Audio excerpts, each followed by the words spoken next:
And now we are live. Let's see if anybody can still stand talking to me anymore. Yeah. Hello, Jenny. Oh, somebody's Jennifer. here. Jennifer. Hello, Howdy, Jennifer. hello.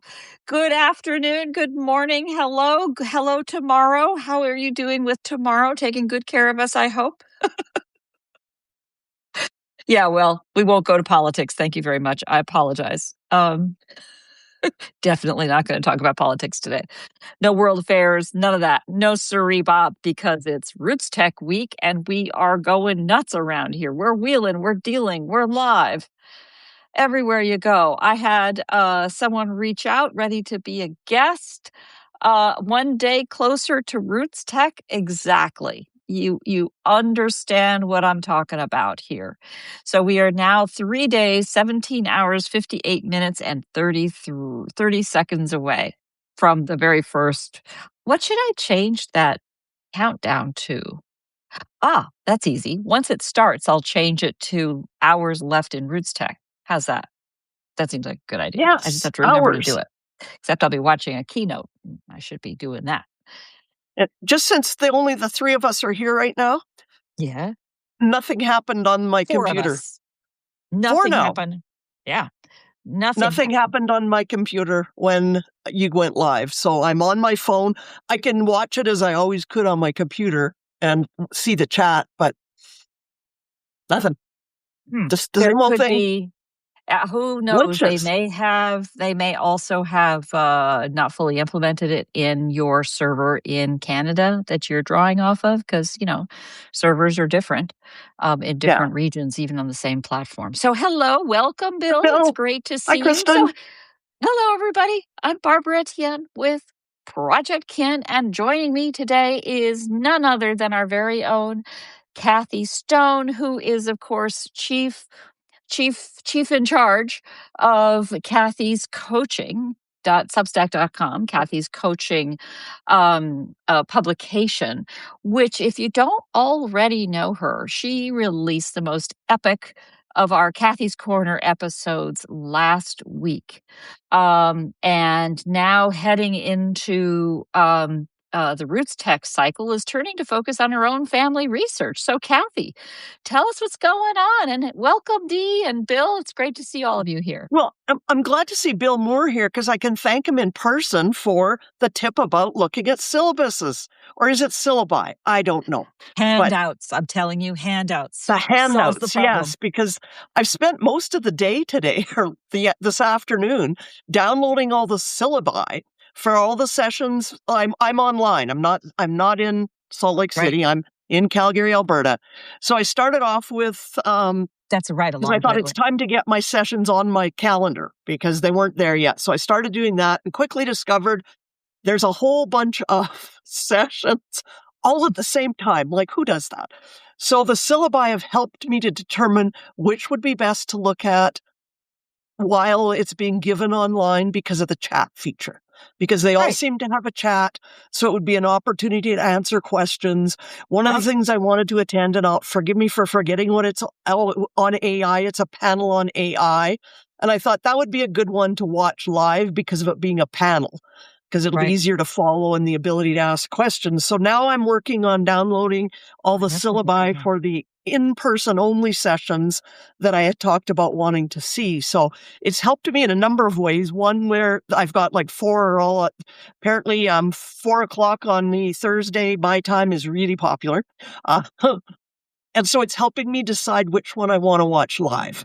For a number of things. One, level of interest. Also, by 4:00, if I've watched a bunch already today, my mental bandwidth. So maybe if there's one that sort of looks like it's a little lighter and more fun, I might go to that one and then watch the recording of the more technical one later. So I'm just sort of getting my strategies together, and I'm looking at syllabi. There was a couple sessions that I had wanted to online sessions I was going to watch. And I looked at the syllabi and it was 1 page long. And I was like, yeah, you know what? I think I got that one covered. Some of the ones on storytelling and things, I was like, okay. And they're beginner. So let me state that there's nothing wrong with the session. It's a beginner session on getting people to write their stories down. And what kind of questions to ask. So I was like, you know what?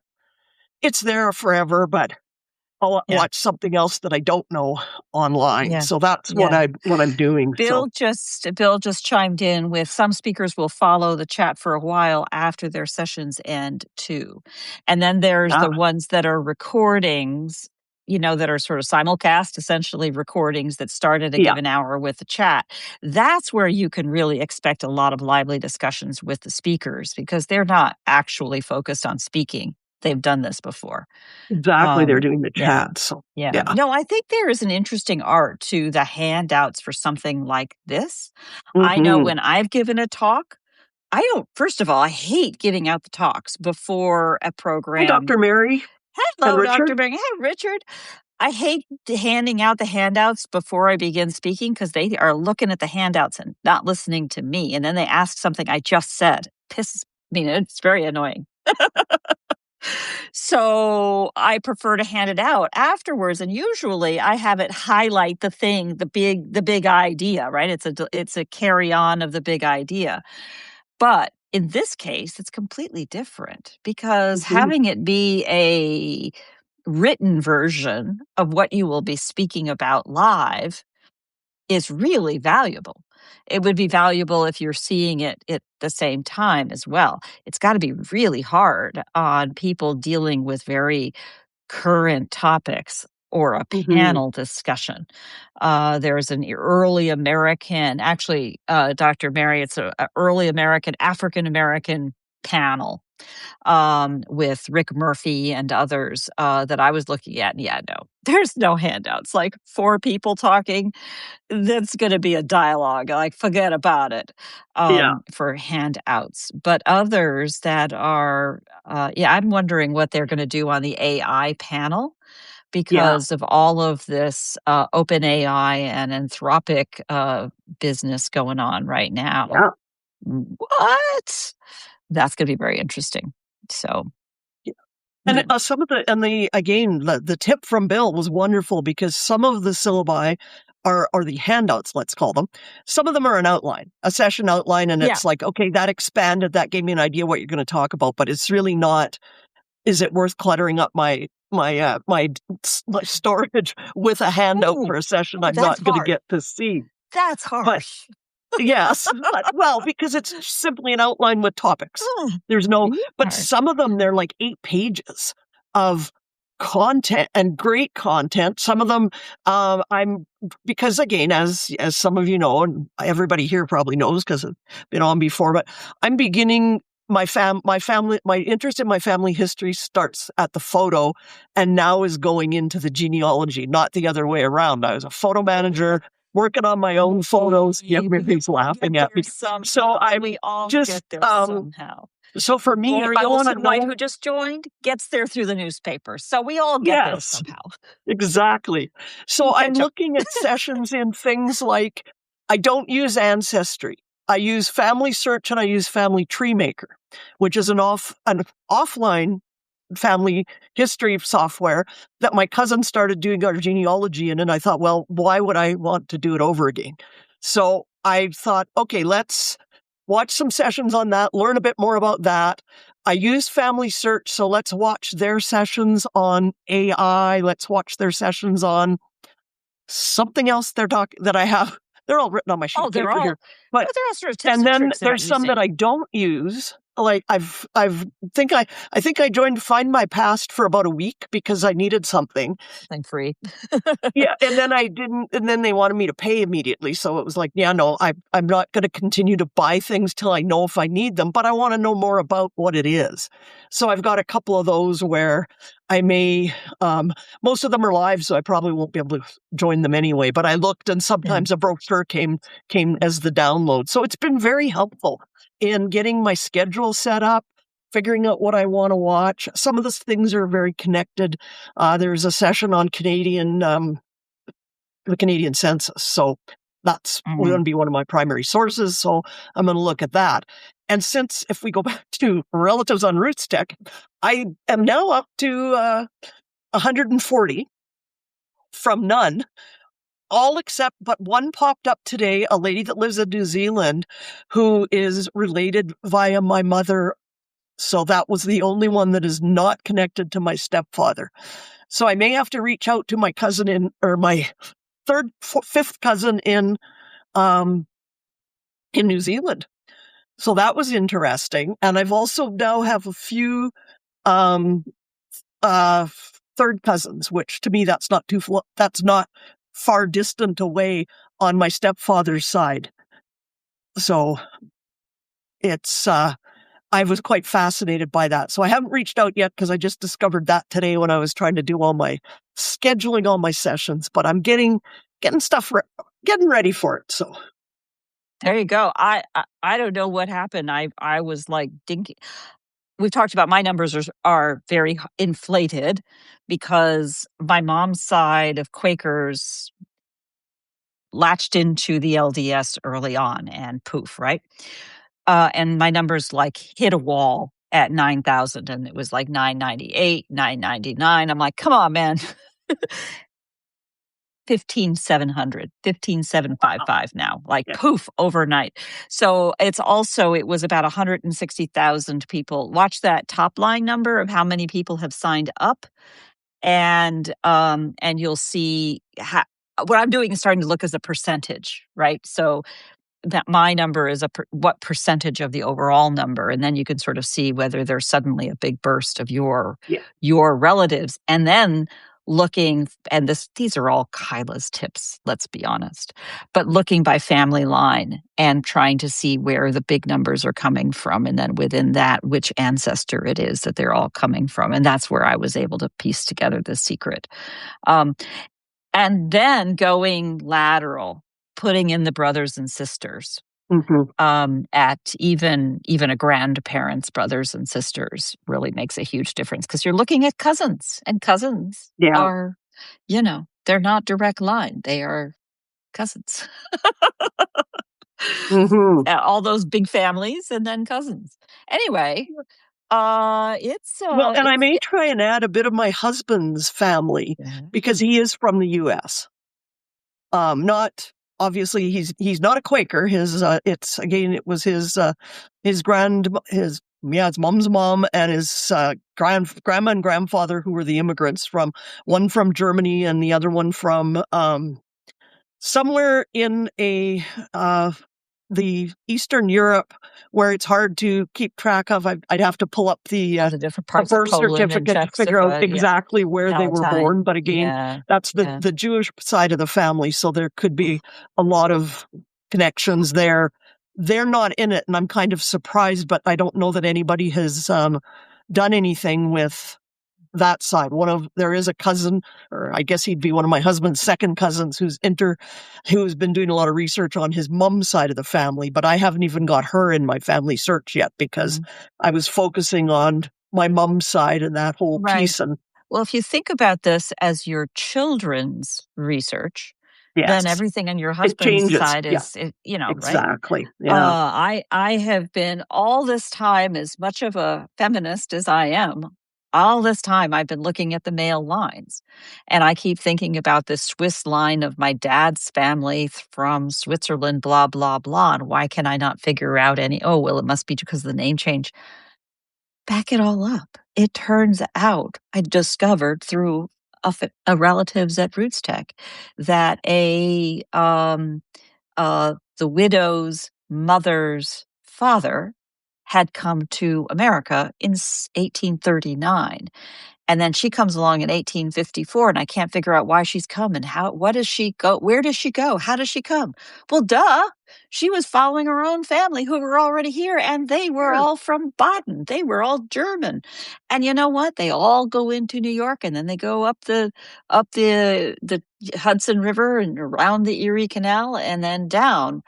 And those are the ones that went down. I'm sure many went up as well, up into Canada. And anyway, I found a wonderful Library of Congress. I decided I had to report all of this to my other cousin, so I had to untangle it and write it down. But there's a wonderful migration map of basically how German families came to America and where they went, what the routes were, and even how much they cost. in this case 1854. So I will pop that in here as a share, because I just found it super interesting. And there are just so many of these kinds of tools. Once it's all about asking the right Well, questions. Who and knew? that's where I sort of got I got a little bit distracted when I was even going through the schedule game, because then I start to look and I think, oh, okay, now from this, what's popped up in relatives at RootsTech are all connected, as I've mentioned, to my stepfather. And apparently it's a lot in the U.S., but it appears to be settlers from Norway it all comes back from there. So now I've got this other Norwegian connection to look into. So there's a session on talking about your relatives from Norway. And I thought, okay, maybe I won't do that one because I'm not really there yet. I might have to start on my quests here. I might have to watch out for too many side quests and get too far down the rabbit hole. But it's fascinating. There's quite a few sessions on Irish genealogy, and who comes from Bridget Murphy. I'm not sure. I can't recall who Bridget Murphy is. Somebody on my husband's side of the family who probably was an ancestor of someone who married my husband's grandfather's side and is Irish, because I have her birth certificate framed in my basement somewhere.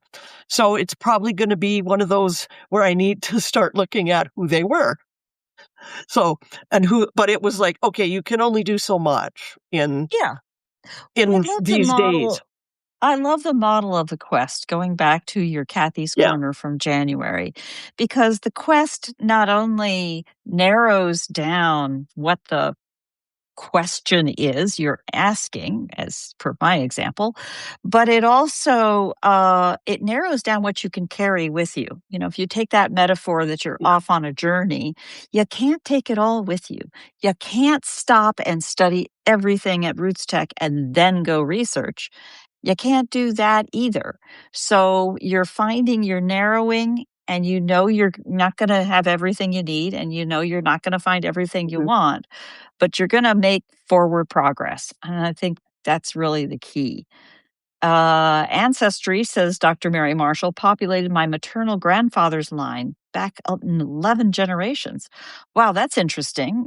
Do you suppose it is somebody very earnestly going through and populating it, or some kind of crazy AI just goes wild? Always hard to know. Yeah. Well, and I think that's know. it. I had put on my schedule a session on Ancestry, and I had looked at Ancestry probably the first RootsTech that was online in 2021. I had looked at that, and I had subscribed to it because they had a free trial. And then at some point I'm like, okay, I'm not doing this now. I need to stop having free trials to everything when they stop and then become paid trials until I'm ready. So I haven't looked at Ancestry. I haven't looked in my heritage because, again, I get a little free trial and then I have to pay. So I'm thinking that will be something that I would love to see a session on sometime on. Let's compare, and I may even know someone who can teach it for us, Barbara. That might be something we do. I don't know under what context, but comparing all these different genealogies. I'm sure we have somebody in our group here that can do that for us. But talking about what do we get? What do we get for our money out of all these different sites? And what are things that are kind of a pay once and then stall for a while between upgrades, or don't pay every year for, or what are the combinations that you need? Because I think my feeling is that you're going to be investing into a tree thing that is not somebody else's tree thing. In other words, you've got these online tree things, but you want a tree thing you're in charge of. So I have one choice for that. I had an offline one, a download app one, and I just found it very frustrating. So I now I've used vr.xyz for that. But it also is lovely because it's like a treasure trove. I can just dump stuff in there, and it's so easy to give it context without it just being chaos. But all of those other tools, I've had my newspapers.com. I I think it's good until April. I've decided I'm not renewing it. And then I have my AmericanAncestors.org, but really, I haven't actually used it. I got it on a extra special discount, but did that make it? I don't know. And, how we make those choices is really, I think, important. Um, and yeah, I sort of drew the line at Ancestry because I go through my public library lets me into Ancestry to go find any documents I'm looking for. But I don't see the value of loading my own. I don't see the value of my giving my added my added value and giving it to them. If I want to give my added value to any of my cousins, I put it on Family Search. And I just exchange things directly with any of my cousins. I don't know. That's great, Bill. Bill just commented that he's talking to every developer he can find to see if anyone can come up with a way of populating multiple sites from one front end, which would be really good. You would think that the good people at WikiTree would be ideal for that because they're a nonprofit and they actually don't host any of the material. You go in with their structured system to say, I've already put it at all these other places.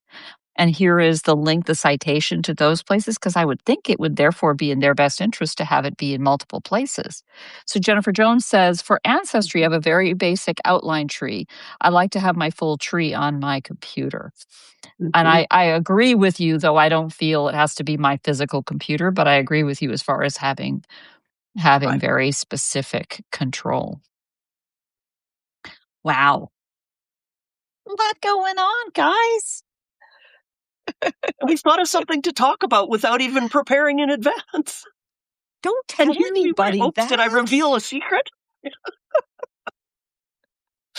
Oh, we're still making it up. Oh, in one of the other crazy idea sessions that flew by in the last few days, I've been on 3. This is my 4th one in 24 hours.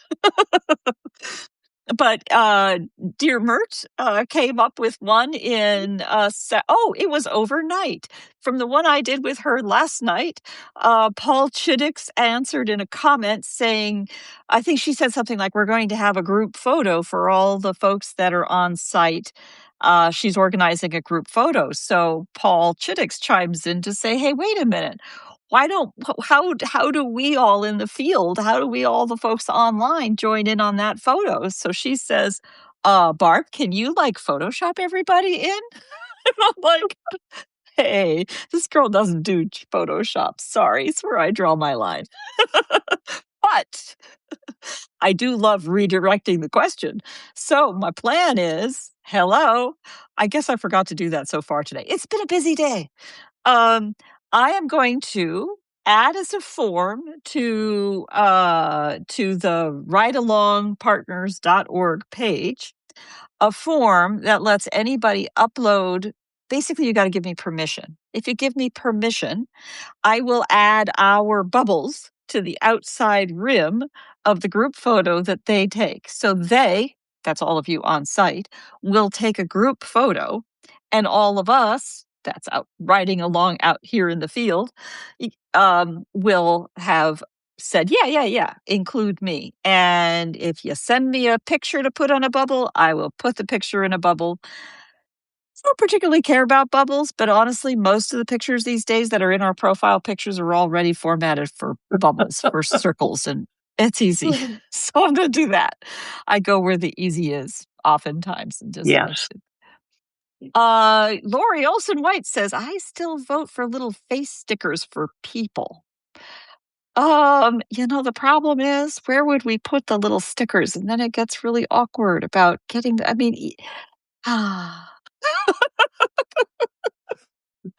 I got to tell you, it's hard even now. All I'm doing is embedding the links to posts that people are doing and trying to keep, the newest ones at the top and let it roll down.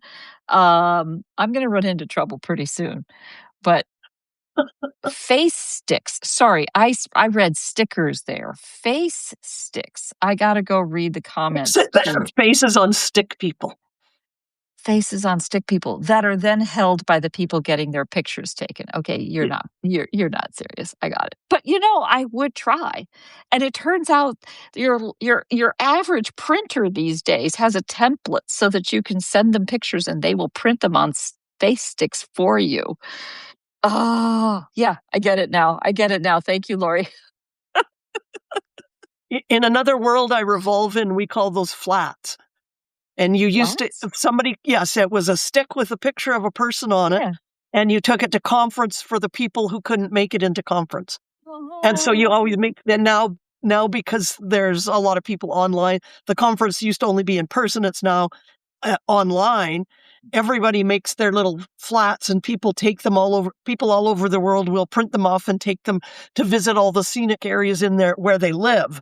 And so then you take pictures of them out there and it's, flats. That's what we're talking about. I could just see little... Well, some of them are quite elaborate. Like they dress themselves in costumes that are appropriate to where they're from. And then you just take them on a stick. Okay.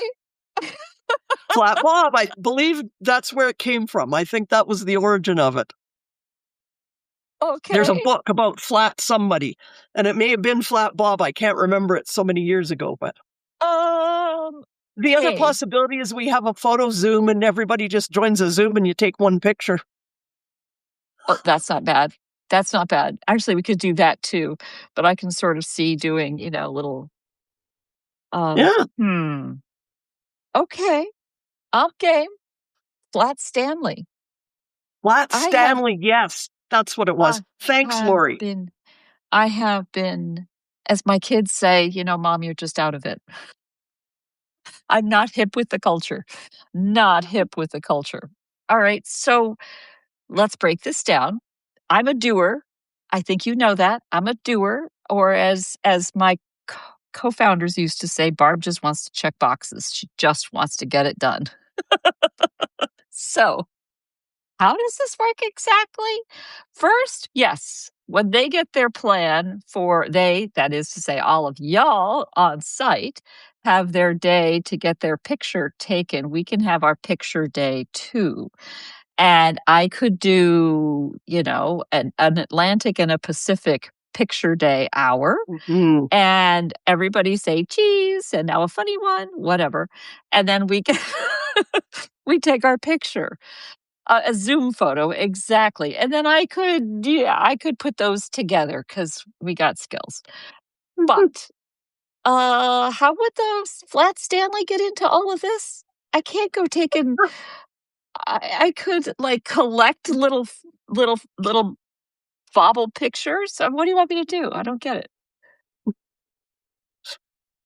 No, the people who are live are going to hold them up in the picture. So they would have to take the circles that I send them, go to a printer, get them printed, and then put them on sticks and hold them? I mean, come on, man. They're going to sessions, I like the Zoom photo idea. A lot less work. All right. As long as, although I'm in with the program. See, the little gray cells are churning now. Pretty soon, my cats have a new house that's all made up like this. So I will post a few flats, pictures of them, not related to this, but yeah, you got the idea. I'll post some in the comments. Wait. So we make this green. If this is green, I can project anything onto it. Yeah, you could.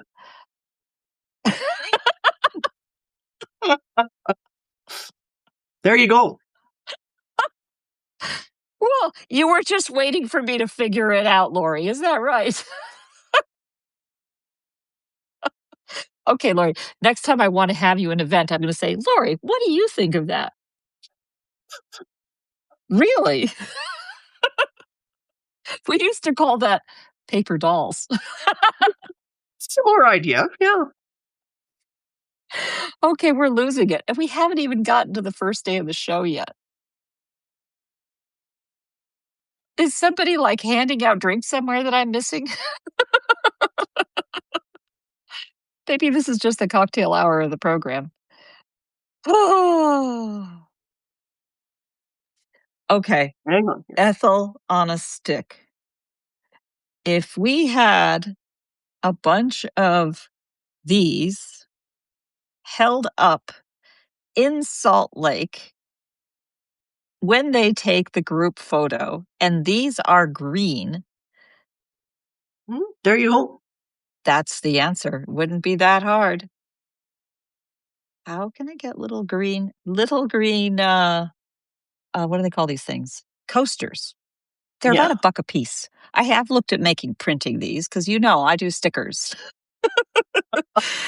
They are about $1 a piece, which is not nothing, but it does fit my rule of things that go through the mail, because when they go through the mail, then nobody pays taxes, which duties, tariffs, which I think is important. Mhm. Or, Yeah. says Lori, we could go high tech and hold up our phones with individuals live. Yeah. Mm. Oh, Oh. and because Lori, speaking of world travelers, let's not forget Lori, who is just back from the Olympics. Where are you, Lori? Are you at home in Wyoming on your way to Salt Lake? Because there's not very long. And have you had a night's sleep? Oh, I just woke up from a nap. On fire over here, ladies. We can add you. One false move and we add you. Mm. Oh, or home as of late last night. Yeah, I'll bet. Oof. So, yeah, you get to be the carrier of these crazy ideas. I will try to capture them in the notes, but I think we are on the risk of jumping the shark. And now I have now I have some skin in the game here. So now I'm interested. And I could see, bunny slippers. Bunnies. Oh, asking if she is in bunny slippers. Yeah. Now, to be clear, the whole idea of having mementos and tchotchkes and whatever else was always, if we printed these partly in green, Mm. I could do that really quick, and then everybody you get green, and then you print it yourself locally, and then you hold it up on a stick. Okay. Yeah. That Hey, makes more sense. anybody else want to join in on me? And then they could hold up their phones. Uh,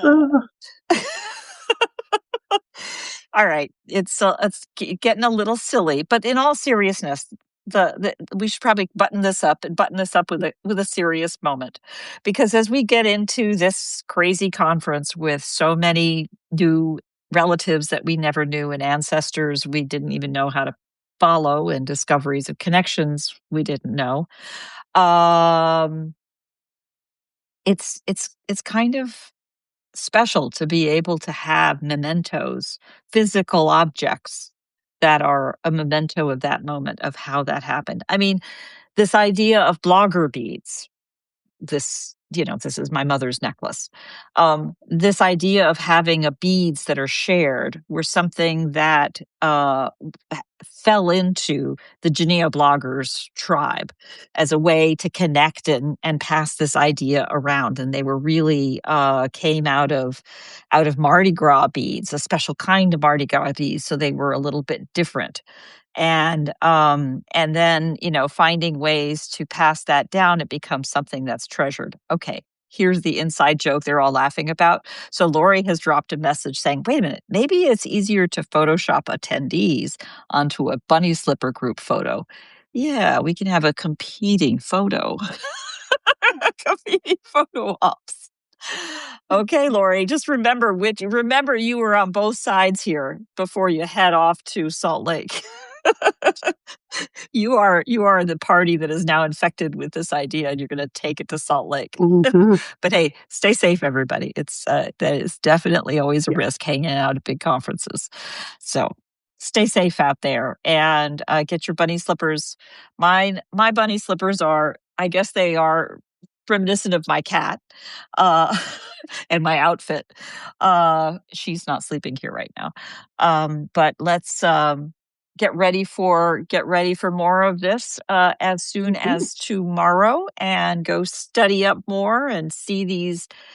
What did I say? I have lots of connections. The connection numbers are blooming. They have more than doubled overnight. There were 240,923 participants right now. And it's blooming faster than anybody can keep up with. So let's see where it all goes. And I'm sure I'm connected to Jennifer, for example, in Australia as a cousin. We just haven't found it yet. We will, right? Thank you all. Let's wrap this up Bye-bye. now and make room for tomorrow. I don't even remember when the schedule is tomorrow. Wait, hold on. Hello. Bill, you're still ahead of me. I'm just kicked over 15,000. You're over 20. Whew. He's got way more mojo than I do. That's for sure. So tomorrow is Monday. That means there is a Mondays with Mert from the library at 10 a.m. local time in Salt Lake. And that should be a lot of fun. I have also at 10 a.m. Pacific time, that's 9 a.m. Pacific time, 10 a.m. Pacific time, I'm talking to another remote learner here with Emma Cox joining from the UK. And then in Salt Lake, there is a lunch at the Copper Canyon in the Radisson Hotel. Then at noon, about just a half hour before the lunch starts, is Jennifer following up with Erin and Susanna, my cousins, both Erin Hoover and Susanna Minton Graham, at noon Pacific time. And that's just my schedule. Actually, I'm reading from the calendar here. And if any of you out there have events that you've been working on, send them my way. I'm happy to add them to the calendar and happy to help folks find them, and make sure to get your recordings out there and share all the craziness that we're up to. Thank you, Lori, for your suggestion about happy to ask questions, happy to do stuff on site. In my call this morning with Kyla, she points out she's going to be in the library on Monday, I think even Monday and Tuesday, and very happy to take pictures of books that are only available in the library. She is a bona fide librarian after all, so she knows how to do that. All right. So thank you. Anything else? Thank you. We'll see everyone over the week many times. Stay safe. Watch your spurs. Bye. Bye-bye.